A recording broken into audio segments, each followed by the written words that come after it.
பயம் உண்டு, ஆனா வழிகளில் நடக்க விருப்பம் இல்லை. வேகமா சொல்றேன். எரேமியா 38:14-19 நீங்க போய் படிச்சு பாருங்க. எரேமியாவை கூப்பிடுவார். கூப்பிட்டு சொல்றார், எரேமியாவே நான் என்ன செய்யணும்னு நீ நினைக்கிற? அவன் எரேமியா டக்குன்னு ஒரு வார்த்தை சொல்லுவான். நான் சொன்னா நீ செய்ய மாட்டேன். எரேமியாவே ரகசியமாய் கூப்பிட்டு நான் என்ன செய்ய விரும்புவார். எரேமியா டக்குன்னு பதில் சொல்றதுக்கு முன்னாடியே சொல்லி விடுவாரு, நான் சொன்னாலும் நீ கேட்க மாட்டேன். கர்த்தருக்கு பயம் உண்டு, ஆனா வழிகளில் நடக்க விருப்பம் இல்லை. செயல்படாத ஒரு தலைவன் நல்லா கவனிச்சுக்கணும்.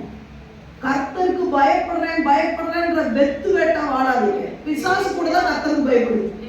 பிசாசு கர்த்தருக்கு பயப்படுதா இல்லையா? கர்த்தருடைய வழியில் நடக்குமா? 6000 பிசாசு ஒரு மனிதனுக்கு பிடிச்சிருந்தது. ஆண்டவரை பார்த்து பயந்துச்சா இல்ல அப்படி எதிர்த்து வந்துச்சா? பயனானா இல்லையா? லேகியோன் பிடித்த மனுஷன் இல்ல, லேகியோன் பயந்துச்சா இல்லையா? பயந்துச்சு. அதனால ஆண்டவரை உண்மையே ஆராதிப்பேன்னு சொல்லிச்சா? என்ன சொல்லுச்சு? நான் பண்ணிக்குள்ள போவேன், ஆனா உங்க வார்த்தைக்கு கீழ்ப்படிவேன். நீங்க நிறைய கிறிஸ்தவன் ஆண்டவருக்கு பயப்படுறான், ஆனா வழிகளில் நடக்கிறது இல்லை. ஐயா, பிசாசு உனக்கு வித்தியாசம். பக்கத்துல சொல்லுங்க, பிசாசு உங்களுக்கு கொஞ்சம் வித்தியாசம் வேணும்.